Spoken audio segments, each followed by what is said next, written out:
This is KGW News at Sunrise. A caravan of cars blocked the way to PDX protesting the war in Gaza. Coming up in our top story, we spoke to travelers stressed out about trying to make their flights. And also some major changes are coming for food delivery companies wanting to deliver alcohol. More on the OLCC's new law in just a few minutes. Plus. And then all of a sudden this year we were 9-0, 10-0, 12-0. We're 13-0! The University of Washington headed to the national championships after an incredible game in the Sugar Bowl last night. Coming up, how fans obviously are celebrating to the Huskies' historic season. Hey, good morning. Glad you're here with us in this new year. I mean, we weren't airing yesterday, so Happy New Year to you. Happy New Year to you, Chris. Happy New Year to Yeah. you. I was surprised you're not wearing your Husky purple this morning. I know. Proud UW alum over here. I am, yeah. Next week, right? A week from yesterday? It's coming up. That's right, it's coming on up. Monday night. So, all right, cool. Let's get you out the door. And first up, we're dark and early. We're going to be seeing that a lot for the month of January, but we are tacking on, minutes of daylight here. We have added a good 6 or 8 minutes of daylight since winter began. Not that you'd notice just yet, but eventually you will. 44 last check at PDX. The east breeze is pretty gusty, especially on the east side of town again today. Troutdale, Gresham, and west end of the gorge. It's breezy and it's wet along the Oregon coast. This rain is moving eastward. You can see the progress that it's made over the last 3 hours. Not quite into the I-5 corridor yet, but I suspect between now and about 7:30 or so it will. So dry right now, but rain increasing. Temperatures not going very far today. I've got us topping out in the mid-40s. Let's get you out the door with a live look at the roads, and for that we take you to the south side of town. This is down near Wilsonville. There's a little fog there, and the farther south you go on I-5, you will encounter thicker fog towards Salem and especially Albany and Corvallis. So be on the lookout for that. Obviously light volume there. You can see and get a feel for the east breeze kind of bopping that camera around on 82nd Avenue on I-84. But again, light volume there, and so far as we look at the Sylvan Hill, no crashes, no unexpected freeway delays just yet. Christine? Okay, sounds good. Thanks, Chris. To our top story this morning, a chaotic scene outside of PDX yesterday. Hundreds of protesters blocked traffic, headed to the airport, protesting the war in Gaza. Our Catherine Cook spoke to the travelers who got caught up in the backup. They got people backing up. No one's getting to the airport. Cell phone video shows what happened as pro-Palestinian demonstrators gathered on Airport Way Monday afternoon. The caravan of about 50 cars began blocking inbound lanes to PDX around 3:30. For about an hour, they halted traffic for travelers trying to reach the airport on New Year's Day. It took us 35 minutes to go not even 2 miles. Alan Boyd was worried he'd miss his flight home to Las Vegas. I'm actually seriously worried about missing my flight because my flight's at like 5:55. And it's, 5:10 right now? As the protest unfolded, Port of Portland officials say officers worked to reroute traffic, including shuttle buses, to minimize the impact. They are redirecting everybody. For some travelers, it wasn't enough. In fact, we saw some folks who had abandoned their rides and were running next to cars, pulling wheeled suitcases behind them, just hoping to make their flights. Many people, like Angie Christensen, were just glad they made it. We're here. We're getting home, so that's the important part. This was one of several recent demonstrations opposing the conflict in Gaza.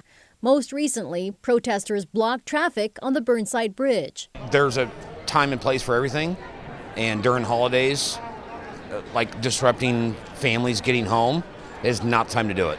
In Northeast Portland, Catherine Cook, KGW News. Eugene police are asking for information about an online threat made toward Churchill High School. Police learned about the threat yesterday. It was posted online to Reddit and is reportedly supposed to happen today, but the school is still on winter break until tomorrow. We don't know the details of the threat, but we do know whoever posted it was not in Oregon. Eugene police and the FBI are investigating. As of right now, school is set to resume tomorrow. And a new year means new laws are kicking in. In Oregon, several are meant to help people dealing with addiction. One requires hospitals to hand out Narcan to patients with substance use disorders after they're discharged. Another expands drug treatment programs inside Oregon jails. And a different law imposes stricter sentences for people accused of organized retail theft. Meanwhile, in Washington, the minimum wage is going up to $16.28 an hour. That is the highest in the country. House Bill 1143 requires a 10-day waiting period for buying guns, and buyers have to pass a safety training program. Another new law says some businesses will no longer be allowed to test employees for cannabis use. It does not apply to law enforcement, first responders, or airline jobs. And back in Oregon, if you order alcohol through a food delivery company, the state now requires drivers to get a permit from the state to deliver that alcohol. This includes companies like Uber Eats, DoorDash, and Instacart. To break it all down, we go live to our Devin Haskins this morning. Devin, how is this all working out? Yeah, so the companies will now need a permit, like you just said, from the state. Those permits are free and they'll last the entire year. The companies will also need to come up with a new alcohol delivery training program. The state says that'll cost companies $250 to get approved by the state. Now, this is all part of the new permit program by the Oregon Liquor and Cannabis Commission. Last year, lawmakers approved legislation requiring what's now called the OLCC's third-party delivery facilitator permit. The commission says this change will bring third-party delivery services to the same standard as store and restaurant operators. And they say it'll also ensure customers are of age and not visibly intoxicated. Although, even with the new permit program in place starting yesterday, the OLCC admits that they've started allowing delivery without an approved training program in place. We've allowed these companies, because it's so late in the year that we're kicking this off, we've allowed them to jumpstart their program. So essentially, they can begin delivery January 1st, even if they haven't gotten their curriculum approved by us. Now, the OLCC tells us that 10 companies have applied for the permit. DoorDash, Instacart, and Spark Drive, which is basically Walmart, have all been approved. 2 others are still waiting for approval. Christine? Okay, thank you so much, Devin. Let's talk Pac-12 football for a moment. The Oregon Ducks secured an end-of-season win against Liberty in the Fiesta Bowl yesterday. Oregon won it 45-6. Congrats to them. And hey, the season is not over for Huskies fans. The University of Washington beat Texas in the Sugar Bowl last night, which means they're advancing to the national championship. Sebastian Robertson with our sister station in Seattle spoke with some big fans. It's been a long time coming. More nervous than excited, but now pretty pumped. The Washington Huskies with a lot to lose on New Year's Day and even more to gain. And then all of a sudden this year we were 9-0, 10-0, 12-0. We're 13-0. No matter what happens, this will be a season to remember. Surreal. You got Kalen DeBoer coming in, 1 year in, not proven, makes it happen. Then you hear Penix's story coming from the ashes and all the things he overcame. What more could you ask for? This will be the Huskies' last as part of the Pac-12 conference. The school announcing it's jumping ship over the summer in search of national TV exposure. The whole idea of the Pac-12 falling apart like that is just ridiculous. UW's departure set off the dominoes of more teams leaving the conference. Despite the front office drama, the wins kept coming.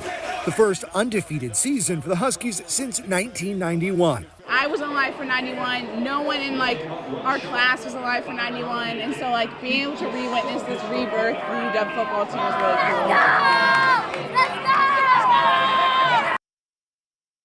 I love it. Okay, that was Sebastian Robertson reporting with our sister station. That kid, let's go! It's been indoctrinated early into Husky fandom. Wearing that purple. Okay, if you're wondering, the college football championship is next Monday in Houston, Texas. Big game. All right, let's get you out the door right now. It's dark. It's early. Sunrise this morning about 7:30 or so. At 5:08 on a Tuesday morning, we are 44 degrees at PDX, and the breeze is pretty noticeable on the east side of town. You're feeling that right now out at PDX.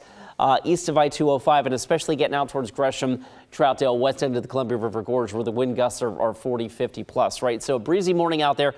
We also have, where it's not windy, some areas of fog. Fog down in the southern Willamette Valley down towards Albany and Eugene.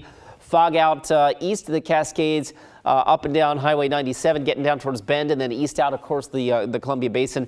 And dense fog advisory also in effect out towards the Burns area. These expire at various times here in the valley about 10 a.m. All right, it is 37 in Hillsborough, it's 40 in McMinnville, and 38 in our state capital. As we check out radar. We are starting to see some radar returns approaching the metro area. I have not seen any ground truth to this yet, meaning it's not reaching the ground yet out towards Hillsborough or McMinnville, but that's not to say that it won't soon. And eventually, as I show you the progress this rain has made over the last 3 hours, it's light for the most part, at least initially, but it is moving east. And so I do expect that rain to be on our doorstep here in the next little while.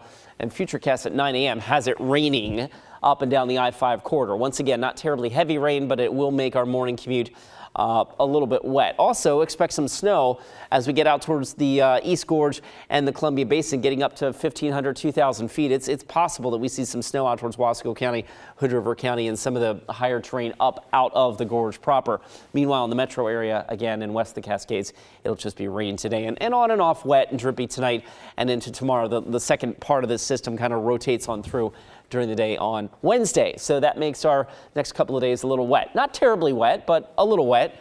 Futurecast pegs the I-5 corridor picking up anywhere from 1 to 2/10 of an inch of rain, a little bit more than that at the coast, where it will be breezy today. Southeast winds 15 to 25. Newport gets to a high of about 50. In the gorge, breezy west end.